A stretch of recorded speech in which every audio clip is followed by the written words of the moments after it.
Գնեք Սանկերամիկա կամ Լոգարսենյակի կահույք եւ ստացեք նույն գումարի չափով ծորակն ընդամենը 1 դրամով։ Մանրամասները idealsystem.am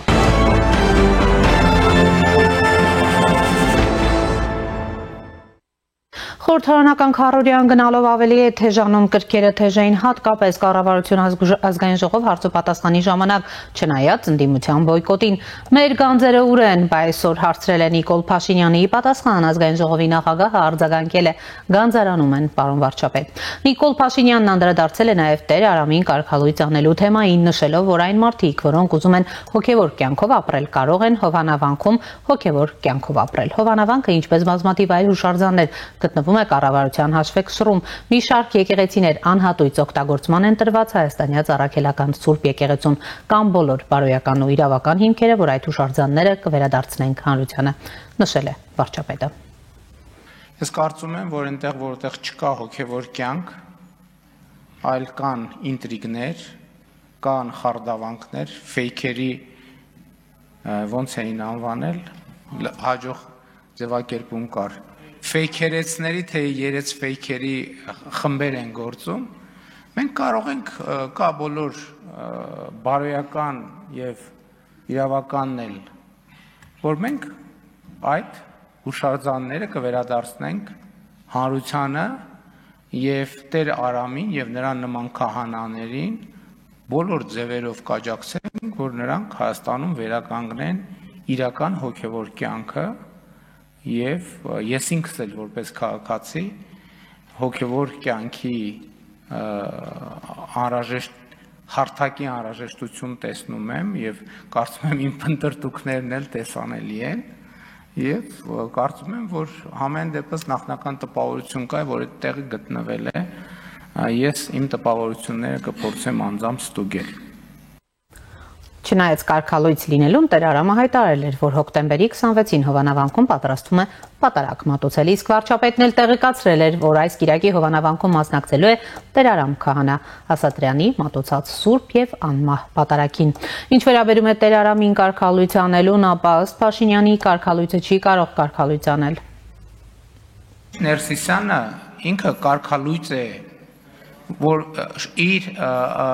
կուսակրոնության ուխտը խախտած լինելով ակնհայտ փաստի բերումով նա ոնց կարա որևէ քահանայի կարգալույծ անի միջև այսինքն դրանից հետո էլ առաջ էլ թող դա հանրությանը բացատրի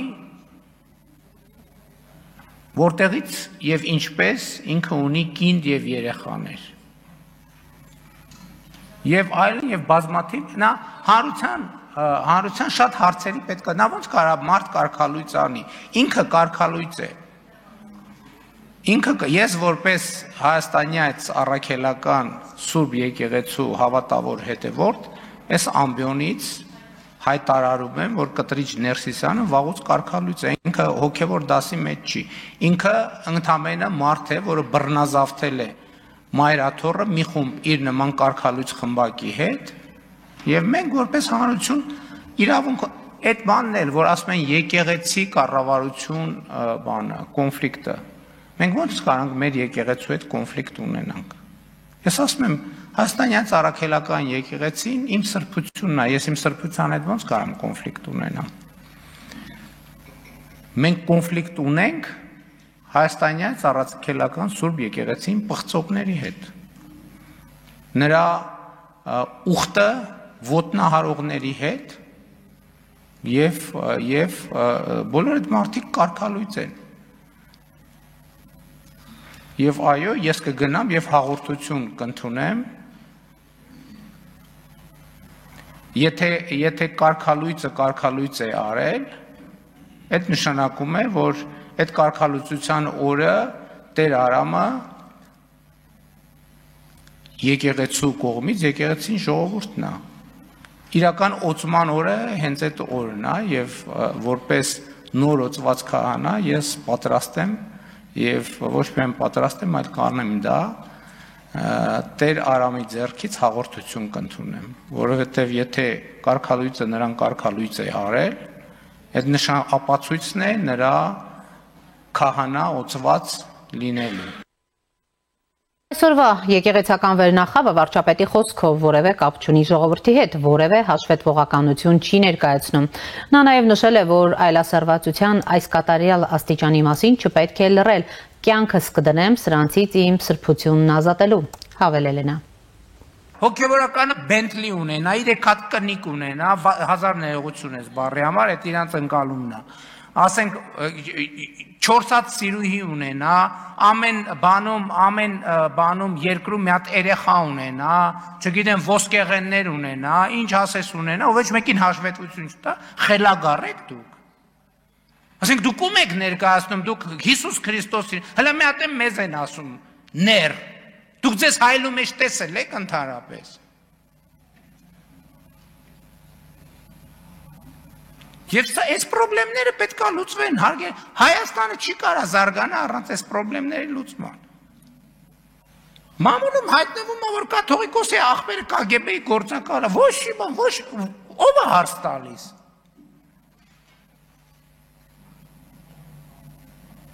KGB-ի գործակալը ու հիմա նոր Նախճեվանի թեմի առաջնորդ է։ Ոչ մի բան, ոչ հենց տենց էլ պետք է լինի։ Ես կներեք խելագարություն ասենց բան ոնց կարա լինի։ Մի հատ էլ ասում են ոնց բանի կաթողիկոսի անձնական կյանքին խառնվում եք։ Ոնց կաթողիկոսը անձնական կյանք ունի, այսինքն վարչապետը անձնական կյանք չունի, չի կարա ունենա, բայց կաթողիկոսը անձնական կյանք ունենա։ Էսա կսկսեն բանի եպիսկոպոսների սեռական կողմնորոշման իրավունքը պաշտպանել։ Միջազգային բաներով, կոնվենցիաներով։ Բա հարցազրույց եղավ եկեղեցու սպասավորը, ով ներսից գիտի, ասում է բանը ինչ որ մեկը սեռական կողմնորոշում ունի, ինձ հլա չի էլ հետաքրքրում ավանդական, ոչ ավանդական, որտեղ ինչ է նշանակում եպիսկոպոսը սեռական կյանք չպետք է ունենա։ Առանց որևէ հիմնավորման հարցուպատասխանից հրաժարված ընդդիմությանը վարչապետը անդրադարձել է նրանց անվանելով արտաքին էմիսարներ, պնդել ընդդիմությունը ընդհանրապես կատարում է արտաքին ուժերի թելադրանքը։ Գիտեք, մենք շատ ինֆորմացիա ենք տիրապետում եւ մեր ընդդիմության մի հսկայական հատվածի կամ ամենաակտիվ հատվածի խոսույթները եւ քաղաքականությունները մշակվում են Հայաստանից դուրս, իրենք ներքաղաքական կյանքի հետ ոչ մի կապ չունեն, իրենց կապը արտաքին օրակարգերի հետ է եւ իրենք արտաքին քաղաքականության ներքին արգելակներն են։ Ընդդիմության սեգմենտում մենք ունենք ընդհանրապես արտաքին էմիսարներ, որոնք կատարում են արտաքին հանձնարարականներ բառից բուն ուղիղ իմաստով եւ դա կարծում եմ ակնհայտ է, հայտարարել է Նիկոլ Փաշինյանը։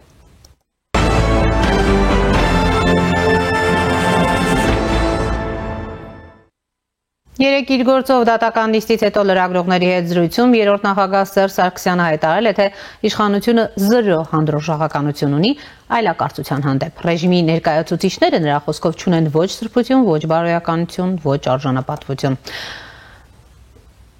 Եկեղեցու դեմ կարող է աշխատ ձեռնարկել մարդ, ով ունի հոգեկան խնդիրներ կամ լծված է ամբողջովին չարությամբ, կամ էլ կատարում է թշնամու հանձնարարություններ։ Ինչ վերաբերում է Վեհապար Հայրապետին, ապա ես վստահ եմ, որ նա հաստատակամ է եւ ցանկացած պարագաներում բարեխղճորեն կատարելու է իր ազգային եւ եկեղեցական ծառայությունները։ Բայց բոլորիս էլ հայտնի է, որ եկեղեցու դեմ հալածանքները միայն ուժեղացնում են եկեղեցուն։ Այնպես որ համբերությամբ սպասենք։ Սերժ Սարգսյանը հայտարարել է, որ հանրապետական կուսակցությունն ամբողջությամբ կանգնած է Վեհապար Հայրապետի եւ եկեղեցու կողքին եւ իրենց գործողությունները մշտապես պայմանավորված են լինելու Վեհապար Հայրապետի հորդորով։ Հենց Վեհապար Հայրապետը կես բառ ասի, ցանկացած եկեղեցում Հայաստանի ցանկացած կետում մենք պատրաստ ենք այնտեղ կանգնել։ Անդրադառնալով 26 թվականի ընտրություններին նա ասել է, որ նոր ընտրված ազգային ժողովում 3-ից 4 ընդդիմադիր ուժեր կլինեն։ Գոնե այսօրվա պայմաններում ես տեսնում եմ առնվազն 4 ընդդիմադիր հայացքներ ունեցող ուժերի, որոնք հնարավորություն ունեն լինել ազգային ժողովում, ասել է Սերժ Սարգսյանը։ Օր առաջ այս իշխանություններից հեռացնելը Հայաստանի համար միայն դրական հետևանքներ կարող է ունենալ։ Ես այսօր չեմ կարող ասել, որ ընտրություններում ընդդիմությունը անհաջողության է մատնվելու, բայց չեմ կարող ասել նաև, որ այս ընդդիմությունը լինելու է առանց բռնաճնշումների, առանց քաղաքական հակառակորդների մեկուսացնելու, առանց մուրճի, կներեք բառիս համար առանց սրան նրան շինելու, այնպես որ սա է իրավիճակը։ Սերժ Սարգսյանը զարմացած այն մարդկանց քաղաքական ուժերի վրա, որոնք փորձում են իմպիչմենթը հակադրել ընտրություններին։ Սահմանադրությունը հստակ ընդգծում է, որ իմպիչմենթը ճգնաժամային լուծման գործիք է։ Եթե մարդիկ կարծում են, որ այսօր Հայաստանում ճգնաժամ չկա, ապա մենք այդպես չենք կարծում։ Մենք համարում ենք, որ օր առաջ սրանց իշխանությունից հեռացնելը Հայաստանին միայն ու միայն օգուտ կբերի, ընդգծել է Սերժ Սարգսյանը։ Եվ այս պահին զրուցելու եմ ազգային ժողովի քաղաքացիական պայմանագիր խմբակցության պատգամավոր Հասմիկ Հակոբյանի հետ։ Տիկին Հակոբյան, բարև ձեզ, շնորհակալ եմ միանալու համար։ Բարև ձեզ։ Եվ այսպես Տիկին Հակոբյան, նախ անդրադառնանք Սերժ Սարգսյանի հայտարարություններին եւ ապա կանդրադառնանք 3 ազգային ժողով կառավարություն հարցուպատասխանի ժամանակ հնչեցրած մտքերին։ Տեսեք, Սերժ Սարգսյանը ըստ էության 26 թվականի հետ կապված ասում է, որ 3-4 ընդդիմադիր ուժեր կհայտնվեն խորհրդարանում, որ իրենց գերնպատակը այս իշխանությանը օր առաջ փաստորեն հեռացնելն է իշխանությունից եւ նաեւ անդրադառնալով վեհապարի շուրջ, կաթողիկոսի շուրջ ստեղծված իրավիճակին, ասել է, որ ցանկացած պահ հենց վեհապարի կողմից հորդոր լինի, իրենք պատրաստ են ուրեմն նրա հորդորով առաջ գնալ, ինչպես է գնահատում, համեցեք։ Շնորհակալ եմ նախ հնարավորության համար։ Սերժ Սարգսյանը ինչ վերաբերում է 3-4 ուժեր լինելուն մյուս խորհրդարանում, իրենց պլանի մասին է խոսում, այն է մասնատվել եւ փոքր-փոքր խմբերով մասնակցել, փոքր-փոքր ձայներ հավաքել, Գյումրու սցենարի կրկնություն մի խոսքով, եւ սրա մասին էր խոսում, բայց վստահ եմ, որ Գյումրու սցենարով իրենց այդ միակ հնարավորությունը արդեն սպառել են եւ այլևս չեն կարող խաբել հասարակությանը, որովհետեւ այն դեպքում, երբ այնտեղ արյուն էր թափվել եւ մարդիկ միավորվեցին, խոստանալով միավորվել, այս դեպքում արդեն չեն կարող նորից խաբել։ Ինչ վերաբերում է մեզ օր առաջ հեռացնելուն, ուզում եմ հիշեցնել, որ մեզ արդեն 6-7 տարի է օր առաջ հեռացնում են եւ չեն հեռացնում այն պատճառով, որովհետեւ չկա հասարակության մեջ այդ պահանջը։ Այսինքն հասարակությունը չի ուզում, որ այս իշխանությունը հեռանա, թե չէ հասարակությունը գիտի, որ եթե ուզի, ապա կարող է իրականացնել նորից հեղափոխության անգամ անհրաժեշտություն չի լինի, կկարողանան ընտրությունների միջոցով ձևավորել այլ իշխանություն, ում ուզում են։ Բայց մենք էլի մեզ օր առաջ հեռացնելու օրակարգով եկած ընդդիմությանը ժողովուրդը ցույց տվեց, որ 21 թվականին, որ ինչ ուժի է տեսնում իրեն իբրև կառավարիչ։ Իսկ հիմա եկեղեցականների մասին, դե այստեղ շատ բան չկա էլի ասելու։ Իրենք քաղաքական դաշնակիցներ են, սա է իրականությունը, եւ պարզ է, որ եթե իրենց քաղաքական կոլեգային պետք լինի աջակցություն, ապա իրենք կգնան եւ կաջակցեն, որովհետեւ իրար հետ շատ սերտ կապերով կապված են, շատ ամուր թելերով կապված են, այսպես ասեմ, անգամ եկեղեցական այդ հիերարխիան, այսինքն եկեղեցական պաշտոնյաները այն կառուցվածքով են, ինչպես օրինակ հանրապետական իշխանությունը, որովհետև եթե ուշադիր նայեք, ապա Կտրիչ Ներսիսյանի բոլոր մերձավոր բարեկամները, որոնք կյանքում Աստվածաշունչ են տեսել երևի, բոլորը ինչ որ տեղեր թեմերում նշանակված են, բարձր պաշտոնյաներ են, ել չեմ ասում, որ տարբեր գործերով նաև ներգրաված անձիկ են։ Տեսեք, Տիկին Հակոբյան երեք վարչապետը դարձյալ անդրադարձավ այս թեմային տերարամին կարգալույծ անելուն, նշեց, որ կարգալույծը չի կարող կարգալույծ անել, իրավիճակը բավականին այսպես խնդրահարույց է, հատկապես վարչապետի այն հայտարարությունների վերաբերյալ, որ Հովանավանքը, ինչպես բազմաթիվ այլ հուշարձաններ գտնվում են կառավարության հաշվեկշռում, մի շարք եկեղեցիներ անհայտույց օգտագործվում են տրված անհատույց օգտագործման են տրված հայաստանյան առաքելական եկեղեցուն եւ կամ բոլոր բարոյական ու իրավական հիմքերը, որ այդ հուշարձանները կվերադարձնենք հանրությանը, հա, խորհրդանու վարչապետը հայտարարեց, բավականին այսպես լուրջ մտահոգություններ ու վտանգավոր միտում են տեսնում այստեղ մարդիկ, այն մեխանիզմները ինչպես են այն կյանքի կոչվելու հստակ է ձեզ համար, իշխանությունը էլ ավելի չի բարդացնում այս խնդիրը։ Եթե խնդիրը բարդացնելը խնդրի մասին խոսալ է, եկեք համարենք, որ բարդացնում է, բայց այլ տարբերակ չկա։ Մտահոգիչը ոչ թե վարչապետի հայտարարություններն են, այլ մտահոգիչը այն ազդակներն են, այն հստակ ուրեմն փաստերն են, որոնց մենք հիմա առնչվում ենք։ Իսկ ինչի հետ ենք առնչվում։ Առնչվում ենք նրա հետ, որ հոգևորականները ռազմական հեղաշրջում անելու կոչեր են անում, մեղադրվում են այժմ օրինակ բռնի իշխանությունը զավթելու համար, ուրեմն տարբեր քրեական հանցագործությունների համար։ Մենք տարբեր հոգևորականների կողմից այժմ տեսնում ենք տարբեր վկայություններ եկեղեցում տիրող բարքերի մասին, օրինակ տարբեր կուսակրոն բարձրաստիճան հոգևորականների որևէ սեռական կողմնորոշման մասին, սա է մտահոգիչ, ոչ թե այն, որ վարչապետը կարող է ասել, որ ուխտը խախտած, կուսակրանության ուխտը խախտած ուրեմն կաթողիկոսի կողմից կարգալույց հռչակված քահանան կարող է հաղորդություն տալ։ Լավ, դուք խնդրի լուծումը ինչպես եք պատկերացնում այս բոլոր հայտարարություններից այն կողմ, իսկ հայտարարությունների պակաս գիտեք չկա, Հովանավանքում Կիրակի օրը պատարակ է մատուցվելու, չեք կարծում, որ իրավիճակը կարգալույց հոգևորականի կողմից իրավիճակը կարող է դուրս գալ վերահսկողությունից։ Իրավիճակը մեկ ելք ունի եւ այս ելքի մասին մենք տևական ժամանակ է խոսում ենք։ Այդ ելքը Կտրիչ Ներսիսյանի Բեհարանը ազատելու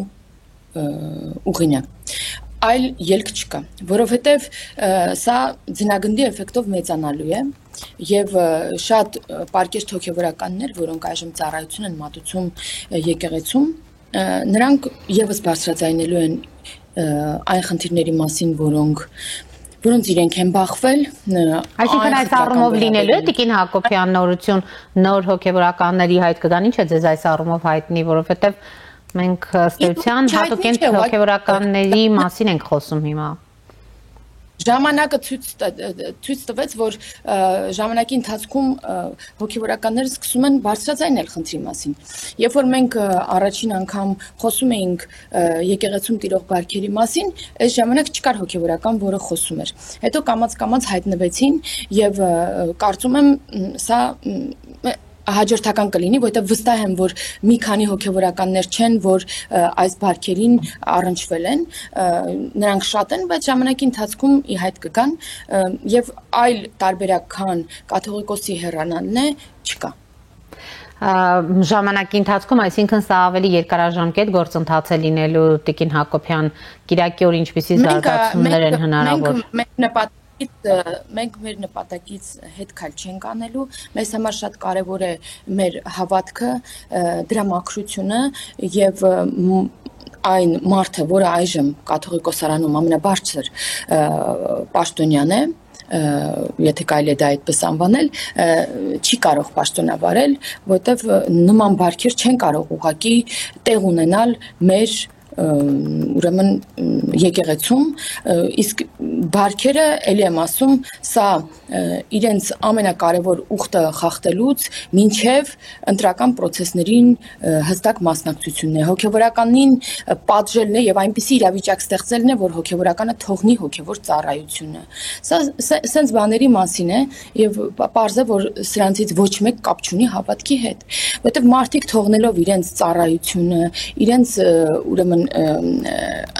այն ծառայությունը, որի համար իրենք կոչված են, գլխավոր ծառայությունը, սա թողած ընկել են բիզնեսի ետևից, ընկել են քաղաքական նպատակների ետևից, դրա համար էլ հիմա տեսնում եք, որ դիրքավորումն ինչպես է, ընդդիմադիր նախկին իշխանական դաշտը կանգնած է, ինչպես Սերժ Սարգսյանն ասաց, եկեղեցու այդ որոշ պաշտոնյաների մեջքի ետևում, ես սպասում եմ հրահանգի։ Եվ եթե այդ հրահանգը լինի, Տիկին Հակոբյան, դա լուրջ վտանգ իշխանության համար չի լինի, հնարավոր օրինակ համախմբում լինի հասարակական աջակցություն, որովհետև փաստորեն հանրապետականն է խոսում այդ մասին, մյուս քաղաքական ուժերը նույնպես գիտեք, իրենց աջակցությունն են կաթողիկոսին հայտնում, ընդհուպ մինչև մասնակցում ժամերգությանը, պատարագին ուխտ են անում դեպի Էջմիածին, խոսքս նաև Մերձևովի մասին է։ Հասարակական համախմբում կա հավատքի շուրջ, ոչ թե կաթողիկոսին հռչակած անձի շուրջ եւ հակառակ համախմբումը չի կարող լինել ավելին, քան հավատքի շուրջ համախմբումը, բայց մենք ոչ մի բախման, այսպես ասած, նպատակ չունենք, մենք ամեն ինչ անել ենք, որ ամեն ինչ լինի խաղաղ։ Տիկին Հակոբյան, եւ այս առումով Սերժ Սարգսյանի գնահատականները այդ 4 հնարավոր 3-4 հնարավոր ուժերի խորհրդանում հայտնվելու հետ կապված, սա ինչպես եք գնահատում։ Ինչպիսի խորհրդան եք տեսնում 26-ի հունիսից հետո։ Ես վստահ եմ, որ 21 թվականին հնարավորություն ստացած իբրև ընդդիմադիր աշխատելու ուժերը նորից վերընտրվելու շանս չունեն, որովհետև նրանք ոչ մի օգտակար գործողության գործակից չեն ունեցել, նրանք մեկ օրակարգ են ունեցել, դա իշխանության հեռացումն է, եւ այդ մեկ օրակարգը պարզ է, որ չեն կարողացել սպառել, կատարել, որովհետև մենք հերթական ընտրությունների ենք գնում, ունեն ոտնատակ տված հեղինակություն եւ ռեյտինգ եւ վերընտրվելու շանս չունեն, այնպես որ ընդդիմադիր դաշտը ազատ է եւ կարող են շատ ուժեր դրան հավակնել։ Իդեպ Տիկին Հակոբյան անդրադարձավ Սերժ Սարգսյանը նաև Վարդան Ղուկասյանի ազատությունից զրկելուն, դարձյալ քաղաքական հետապնդում ուրեմն տեսավ այս ամենում։ Տիկին Հակոբյանից լսում եք։ Կապի հետ կապված այս պահին խնդիր կարծեք թե ունենք, հիշեցնեմ, որ զրուցում եմ ազգային ժողովի քաղաքացիական պայմանագիր խմբակցության պատգամավոր Հասմիկ Հակոբյանի հետ։